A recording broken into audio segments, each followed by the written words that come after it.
So this is Larry Moore. My name is Leanne Wood. I'm Larry's daughter. Today is April 10th, 2026, and we are in Roseville, Illinois. And we're going to do Dad's interview. My name is Larry Moore. I was a farmer. I retired now. And where were you born? I was born in Monmouth, Illinois. At the hospital? Yes, at the hospital.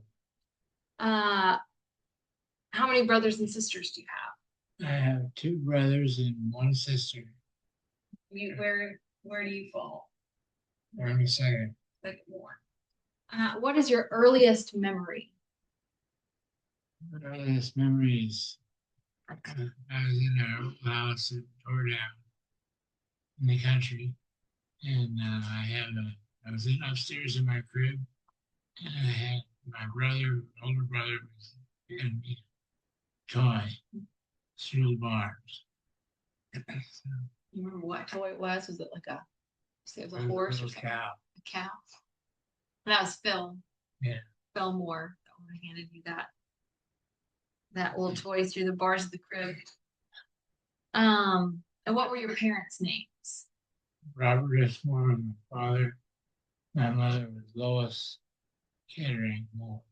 Lois Kettering Moore and Robert Samuel Moore. And where was your father? He was born in a country at his grandmother's house, in my grandmother's house, In 4 miles east of Larson, miles east of Larchland. Um, and what about your mom? Where was she born? She was born in the country and when her mom was Illinois. Were they both born at home? Yeah. How many brothers or sisters did your dad have? He had one brother. What was his name? His name was Fred. My mother had two sisters and a brother. Near the Kettering. So Yeah, Kettering. you have their names? Was, Donald was the son, and Audrey and Winifred were his sisters. And how did your father earn a living? He was a farmer. And then where was your family farm? Where did he farm? Family farm was in the country near Roseville, be 5 miles northwest of Roseville. Okay. 5 miles northwest of Roseville. And when did your family come to Warren County? Well, I don't know about my grandfather on my dad's side or my mother's side, but my father came to Warren County in 1913. Bought a farm in 1913. So I was around there. You want to tell the story? That story? Well, he was from Pennsylvania, and he was a young man, and they were out digging frogs one night, and the game warden caught him, and he turned around real quick and hit the game warden in the face, knocked him down, and he wasn't sure if the game warden recognized him or not, so he got on the train heading west, and he got a bottle of whiskey and he put a little bit in the bottom of it, an empty bottle. And every time he come to a stop and they check and see him was on the train or not, they would give him they'd give him a little bit of whiskey and then let him stay on the train. And he finally ran out of whiskey at Kirkwood, Illinois. And that's where he got off. And that's where he stayed. It's the story. Yeah. And okay, yeah, that's one. And then I guess what all family do you have nearby? Well, I have my daughter who lives here in Roseville, and my brother lives. He's a farmer. He lives northwest of town on Beverly Farm, and I have my nephew Michael. I guess that's about all of them. Yeah. I forgot anybody? Well, yeah, and then well, a couple nephews, Yeah. bunch of nephews and nieces that are still in the Yeah. area. Um, and then all you pretty much your dad's side and your mom's side are both in this area, in Western Illinois area. Yeah. Maybe not necessarily Warren County, but And Warren County is the surrounding. cousin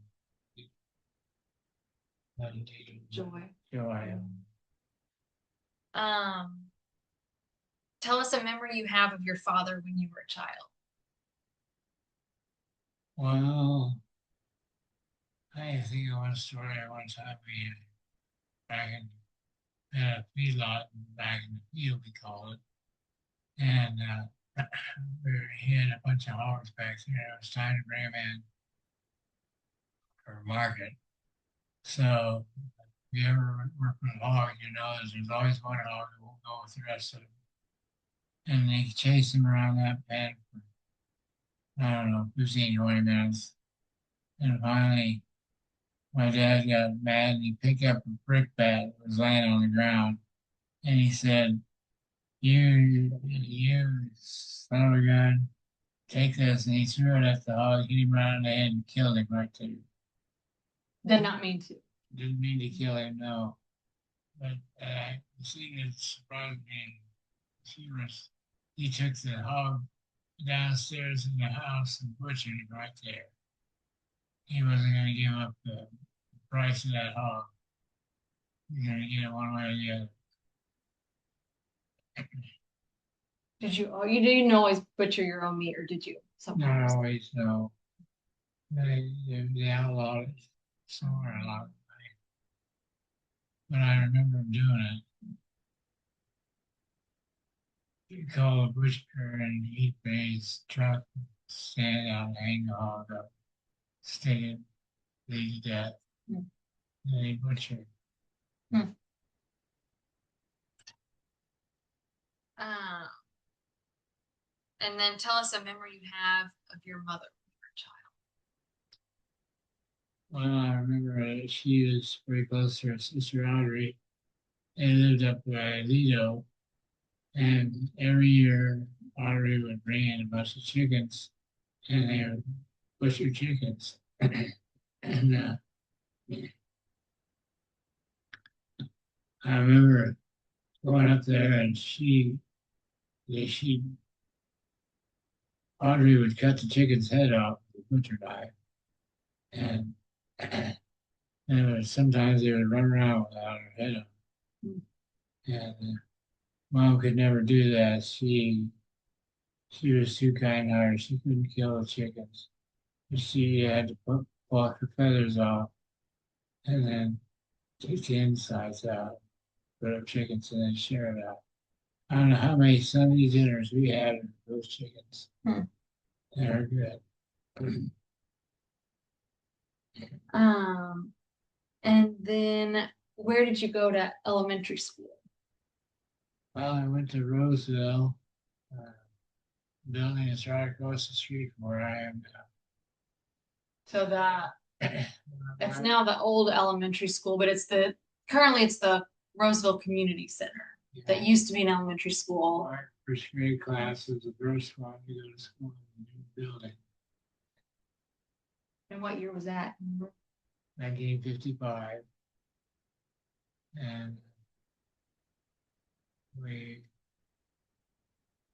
the last class to go in high school was I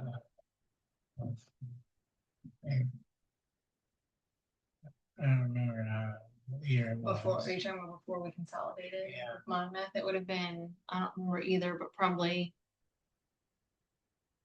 maybe 20, when was it? Let's see. Maybe 2007-ish time frame, maybe give or take a couple years, probably around there.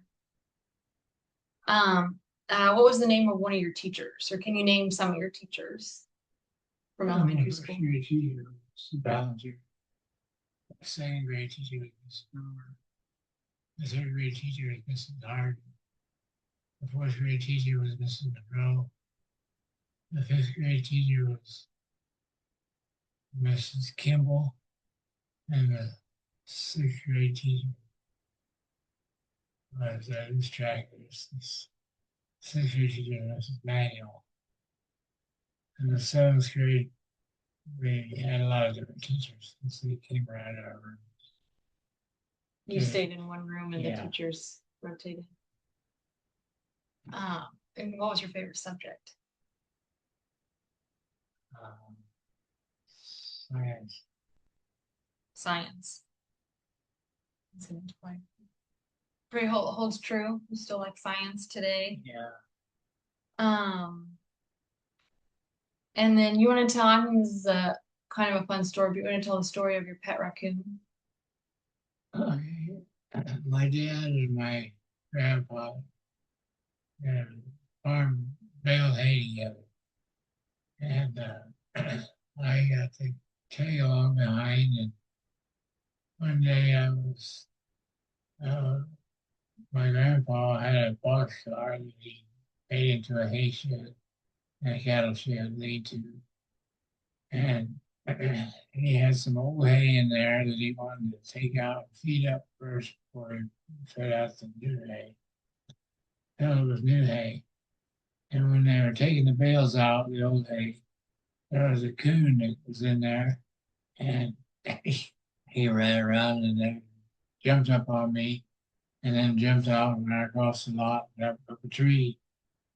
And then they had one weanling left, and the other coon jumped and climbed the tree, but the weanling was too small, and they put him in a sack, and then that was my pet coon for many years. It's inside the house with you, or was it outside pet? It was an outside pet.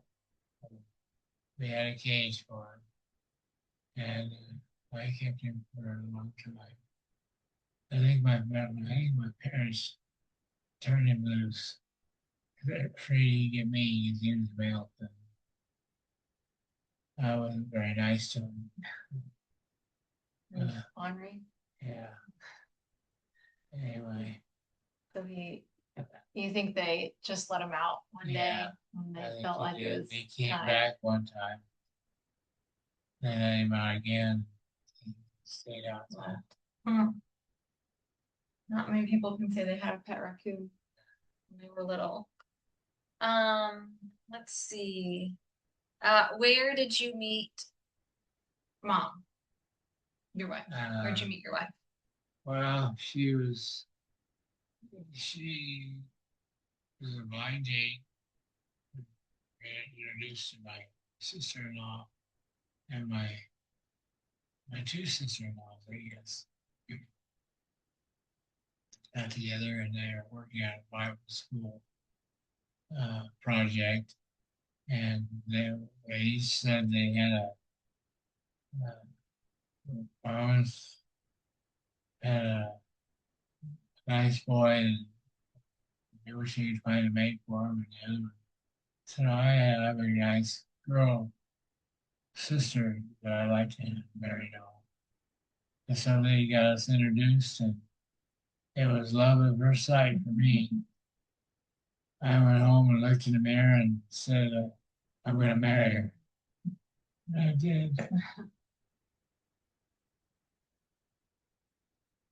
And so you met out at Mary and Dick Killies. Yeah. You met her out at Mary and Dick Killies. And picked her up, and where'd you go on your first date? Went to Galesburg at it used to be the restaurant on the east side. Jumers? Yeah, Jumers. Jumers in Galesburg. First date there. Dinner and dancing? Yeah.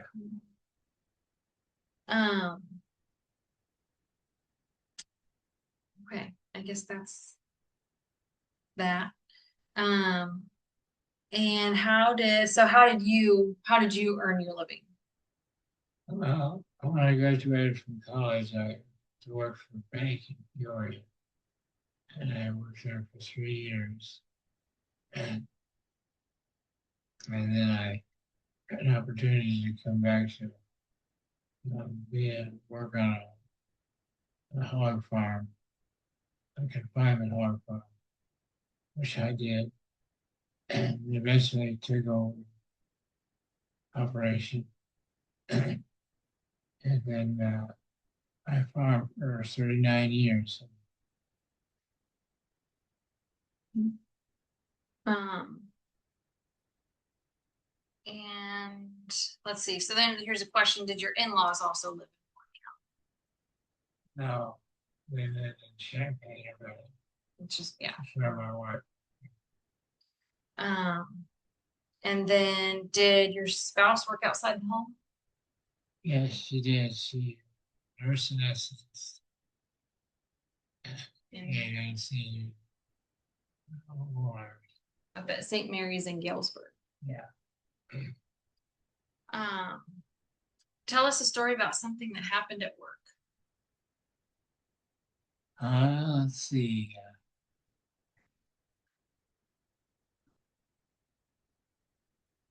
You talk about, just think about all the cold winter nights where you had to go out and take care of the hogs and We had a lot of hogs. We failed to finish operation. We had a lot of hogs. Uh, I would have to get up in the night or check them. They were about ready to have babies. And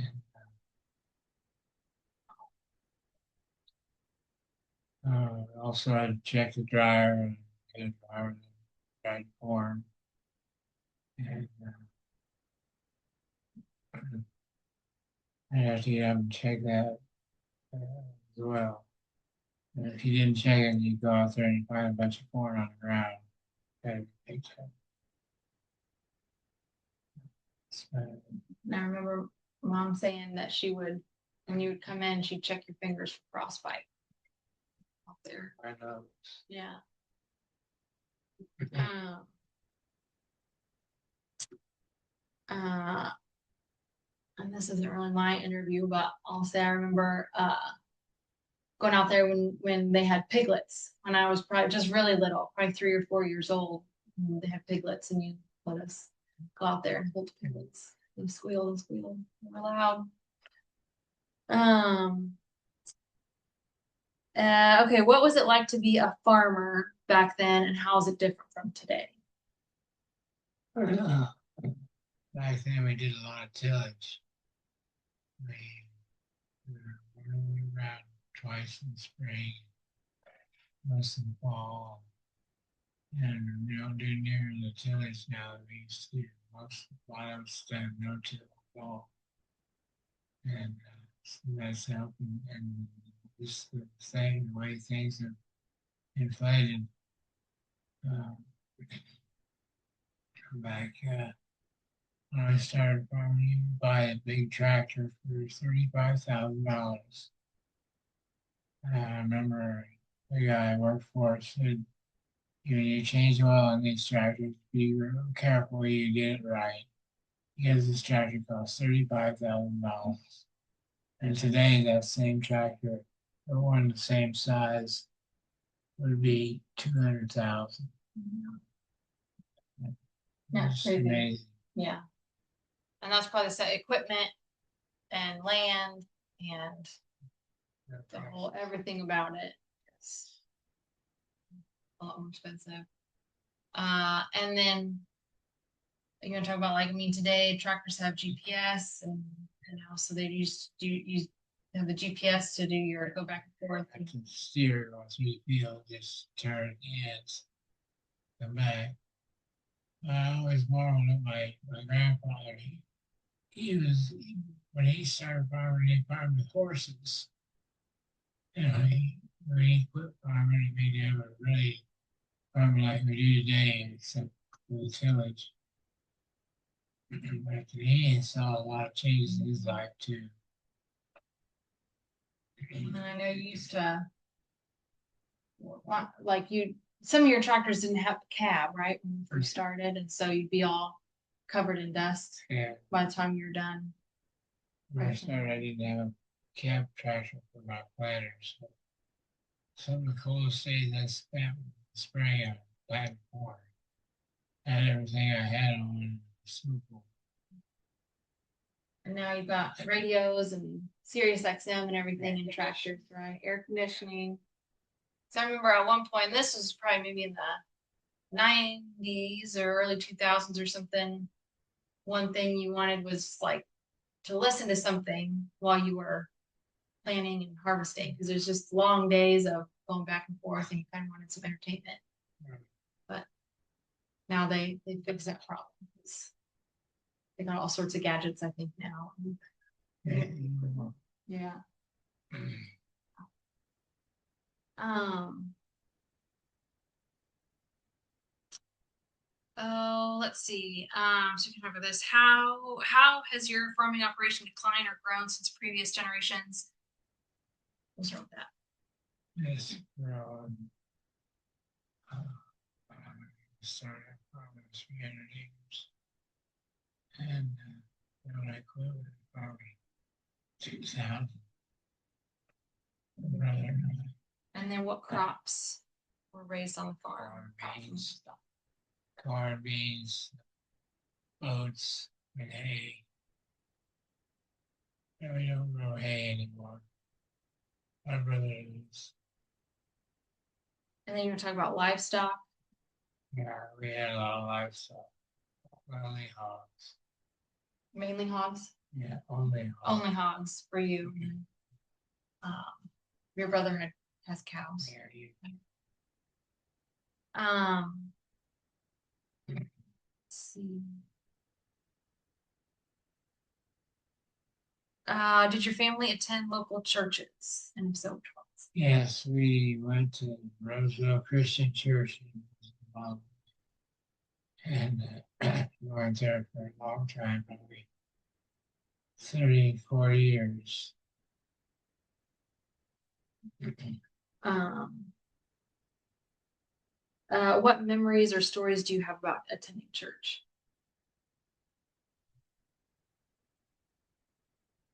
Well, we had a good church. People came, people gone. Remember any particular stories? You go to Sunday school, like when you were little, you would go to Sunday school. Yeah. And did you, when you were going to Roseville Christian as a little kid, was it in the old, like that old white wooden building? No, it was my thing. My parents didn't start going to church until they built a new one. Okay. The one, the current building. Yeah.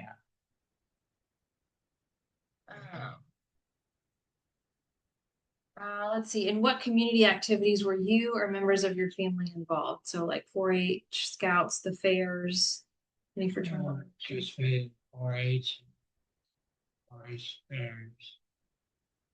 And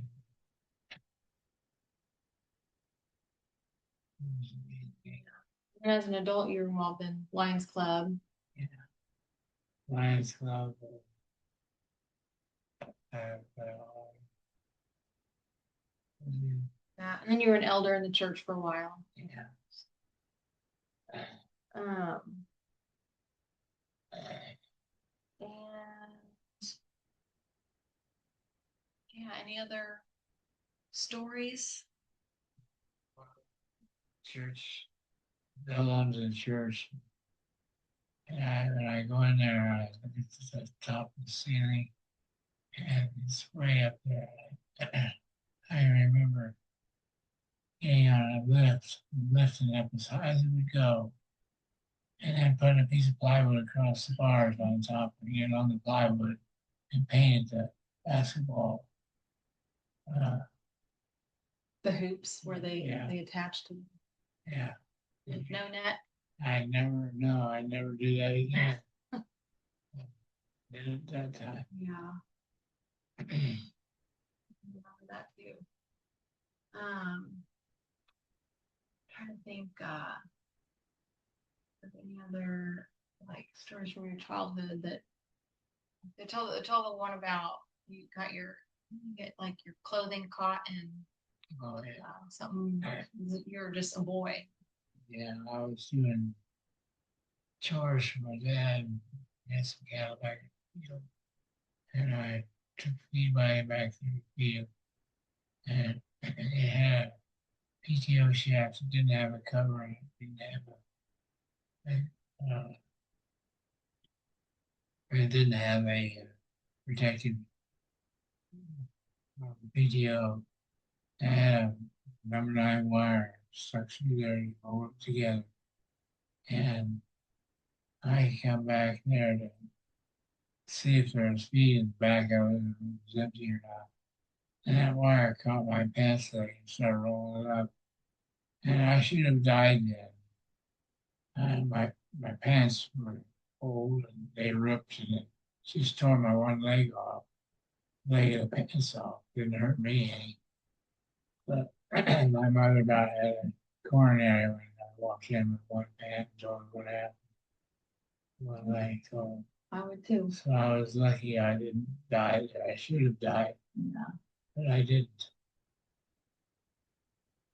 And then just like I guess kind of one last thing we didn't necessarily talk about this. So you graduated from Roseville High School Yes, in years ago, Roseville High School in what year? 1968. 68, and then University of Illinois and and then you were in ROTC. Versus in the Army. And then what did you do right after college? Right after you graduated? I went to the bank. Yeah, the bank in Peoria and then Kenwood Farm. And then one last thing, I guess just kind of as we end, one other thing that you told me is about how that year from you said 1968 to 1972. And because you've talked about like during that very specific 4 years of our like country's history, talk about the difference between your freshman year and your senior year as far as like, protocols and dressing for dinner. Yeah, I was in a fraternity. We always dressed for dinner. A jacket and tie. When I was a freshman. And women had to be in by 11 o'clock on weekends, and 12 o'clock on the weekends. And when I graduated, we didn't have any dress code in college. And the girls and boys lived in the same dorm.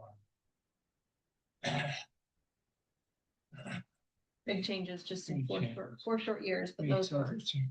yeah, that was a big time of social change. So, okay, Okay, that's it. thank you. You're welcome. Thank you.